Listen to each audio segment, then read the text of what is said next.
Opa! E aí, tudo bom? Tudo certinho? Bem, vamos aqui falar um pouquinho mais de história hoje. Hoje vamos falar um pouquinho de período joanino, né, que foi o período em que Dom João veio morar aqui no Brasil, né, por alguns fatores que a gente vai ver aí nessa aula, tá? Esse período ele durou de 1808 a 1820, e foi muito bom e por alguns lados, né, para o Brasil e por outro lado assim nem tão bom, né? Mas vamos aí ver o que aconteceu nesse período, então. Bom, a primeira coisa, né, que a gente tem que saber aí, que a gente tem que entender é o contexto, né? É bom pra gente se situar aí, o que está acontecendo nesse mundão da massa, né? Bom, lá na Europa a gente está tendo o período napoleônico, né? Que é quando Napoleão Bonaparte avança, faz o bloqueio continental, enfim, avança sobre os outros países da Europa, tá certo? Os Estados Unidos, eles tinham sido independentes, né? Tinha acabado de ter aquele conflito com a Inglaterra e tudo mais, que a gente já estudou antes. E também nós temos a Revolução Francesa, né, acontecendo aí, certo? Terminando já, para falar a verdade. Bom, então, isso é o que está acontecendo de relevante no mundo, né?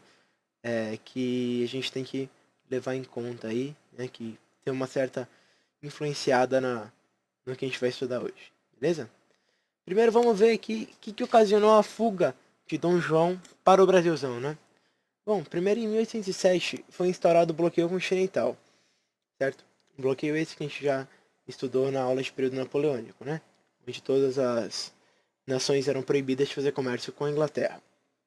Bom, só que assim, Portugal e a Inglaterra, eles tinham muita proximidade econômica, né?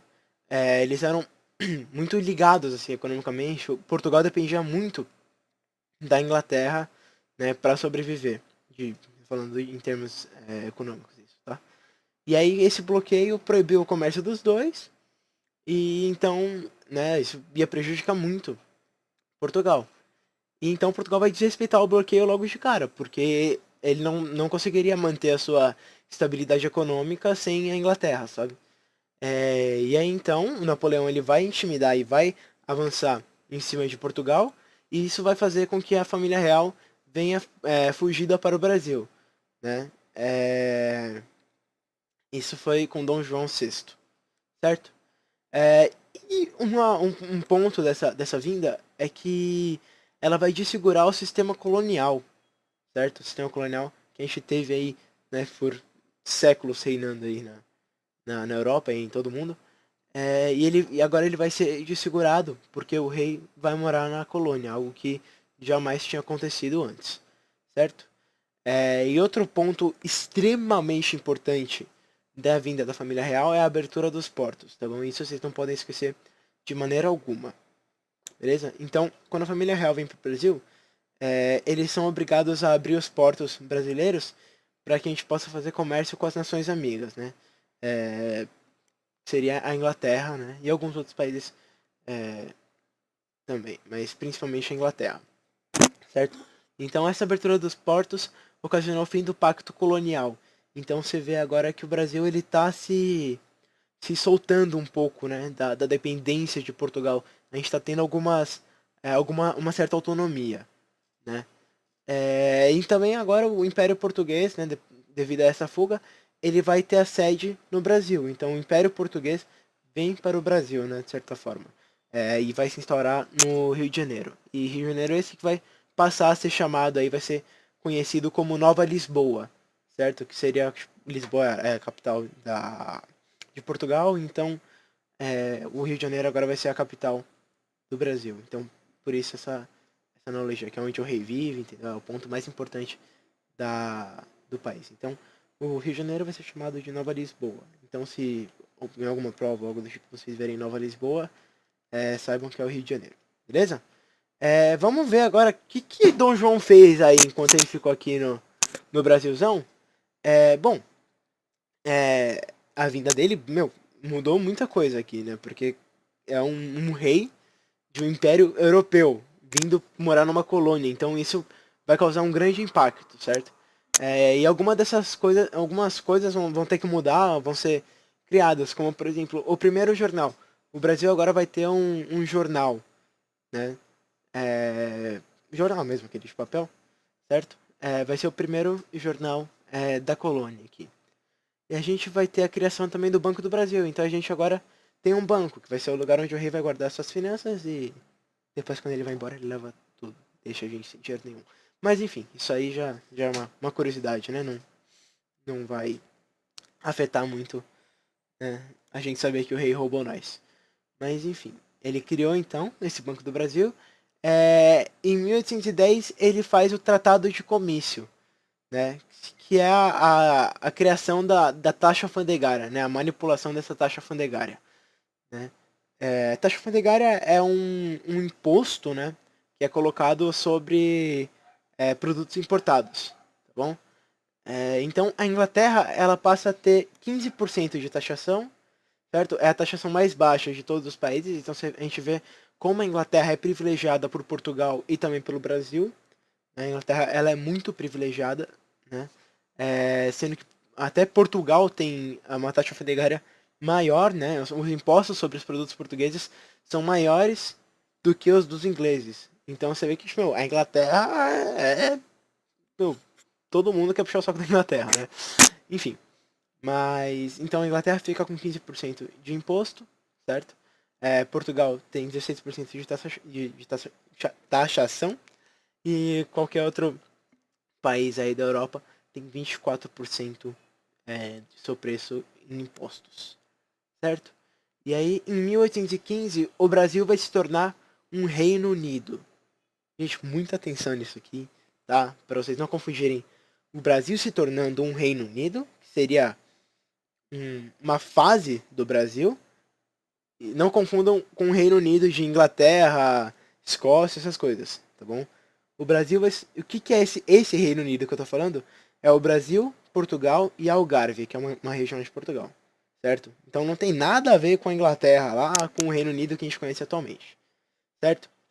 E esse Reino Unido, ele é, digamos que um meio termo entre a colônia e a independência. Então, você vê que aqui o Brasil a gente já está no meio termo ali para se tornar um país independente, certo? Vamos ver agora a política externa de Dom João. O que ele fez aí para fora do país, né? Tipo, ele, né? Vamos ver o que aconteceu aí, né? O que ele mandou fazer aí para fora do país.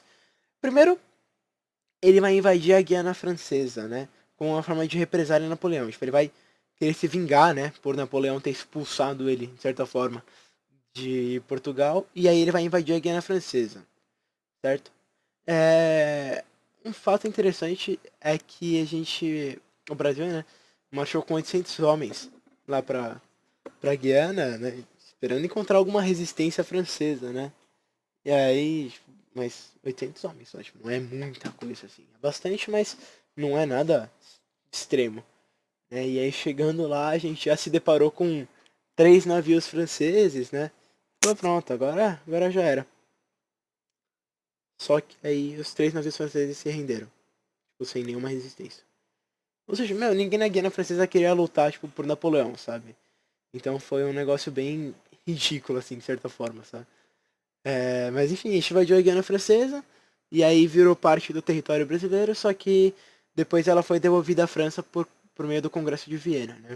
O Congresso de Viena aí que aconteceu depois do final do período napoleônico, né? Devolveu a Guiana para a França. E ele também vai invadir a província Cisplatina, o que a gente conhece hoje como Uruguai. Ele vai invadir aquela partezinha ali do sul do Brasil e vai integrá-lo ao Brasil. Então a gente tem mais um pedacinho ali no sul que é nosso.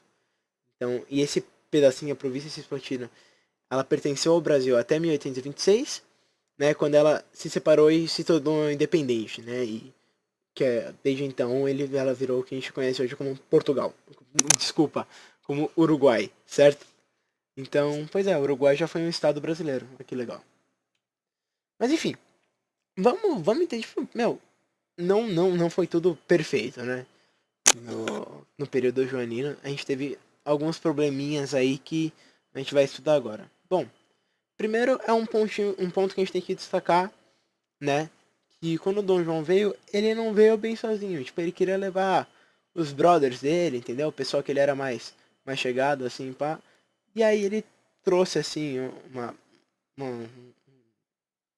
uma pequena caravana de amigos, né, etc. De 15 mil pessoas. Era só uma cidade inteira vindo pelo mar, assim, praticamente, né? E obviamente que o Rio de Janeiro não tinha como suportar esse tanto de gente chegando, né? E gente exigente, sabe? Era pessoal que vivia muito bem lá. Realmente a burguesia, os nobres, né? Que vieram fugidos aqui pro Brasil. E então, meu, aonde que vai caber tudo isso de gente aqui no Rio de Janeiro que não tem infraestrutura nenhuma para receber 15 mil pessoas, né? E aí então Dom João ele vai tomar posse de algumas das melhores casas da cidade para colocar a corte lá dentro, certo? E aí, bom, a casa de Dom João ele não vai realmente tomar posse, né? Essa casa vai ser dada a ele, né? Como uma certa forma de é puxação de saco mesmo do Marquês de São Vicente, tá? Não, minto. Tá certo, perdão. Então foi uma puxação de saco aí. Então, Dom João ganhou uma casa lá no Rio de Janeiro mesmo. E já era, né? E aí então vem essa necessidade de sustentar a corte no Rio de Janeiro. Porque beleza, a gente resolveu o problema das casas, né? A gente tomou posse lá das casas que o pessoal tinha. E aí os pobres foi aí que nasceram as periferias, tá? Que a gente vai conhecer hoje como favela, mas na época eram os cortiços. Foi nessa chegada aí de Dom João. Só que assim, meu, não basta só ter a casa, né? Eles têm que serem sustentados, porque eles não querem ter que trabalhar também, não sei o quê, né? Então, os impostos brasileiros serão aumentados para poder sustentar essa corte aí. E isso vai deixar o pessoal muito puto, né? Tanto que em 1817 a gente tem a Revolução Pernambucana, né? E as causas deles foram os maiores impostos, né? E a corte no Rio de Janeiro, certo? Foi a mudança da corte, porque até lá a capital não era o Rio, certo? E aí quando o Dom João veio, que a capital se tornou o Rio de Janeiro. Então isso deixou o pessoal bem puto, né? De Pernambuco. E aí então as causas foram maiores impostos, a corte no Rio de Janeiro e a seca, porque Pernambuco passou por uma grande seca aí nessa época de 1817 e a corte não, né? E aí, tipo, o Dom João não fez muita coisa lá pra ajudar o pessoal, então eles ficaram bem sentidos nisso aí, né? E aí eles tinham alguns objetivos, né? Como a gente vai ver em qualquer revolta aí brasileira, que é a separação de Portugal e a criação de uma república, certo? Só que também, como as outras revoltas brasileiras, a gente vai ver que fracassou, beleza? E para fechar essa aula aí, fechar esse período joanino, a gente vai destacar 3 pontos, né? 3 mudanças aí que esse período joanino causou no Rio de Janeiro, certo? A primeira delas é que o Rio de Janeiro vai ser sede do Reino Português, ou seja, Rio de Janeiro vai virar a capital do Brasil. A segunda delas, o Rio de Janeiro vai ficar mais europeizado. A gente vai ver a criação de vários teatros, né, de vários monumentos, várias esculturas, aí, várias atrações, certos? Que a gente não tinha antes, e tudo isso foi criado para entreter a corte lá no Rio de Janeiro. Então ele vai se parecer um pouco mais com a Europa nesse aspecto, assim. E a gente vai ter também a missão francesa, que era nada mais, nada menos que o ato de trazer artistas, né, principalmente aí franceses, para entreter essa corte portuguesa aí que estava instaurada no Rio de Janeiro. Então, essa missão francesa vai trazer artistas europeus principalmente da França, né? Deixa eu ver o nome, missão francesa, para entreter a corte portuguesa. E um cara muito importante, um artista muito importante é o Debré, que é o cara que fez todas as pinturas de Dom João aqui no Brasil. Beleza? Então é isso. Aqui a gente vai encerrando a nossa aula de período junino. Espero que vocês tenham gostado aí dessa aula, tá? Se puderem dar um like aí embaixo, compartilhar com quem está com com alguma dificuldade em história ou queira entender melhor essa parte aí, seria muito bom, eu agradeceria muito isso aí, viu? Mas é isso, se inscrevam aí no canal que além das videoaulas eu tenho alguns outros projetinhos aí que seria legal de compartilhar com vocês, tá? Então se inscrevam aí no canal e apertem o sininho aí, porque toda vez que sair algum vídeo novo vocês vão ficar sabendo. Beleza? Então é isso aí, um beijo e até a próxima.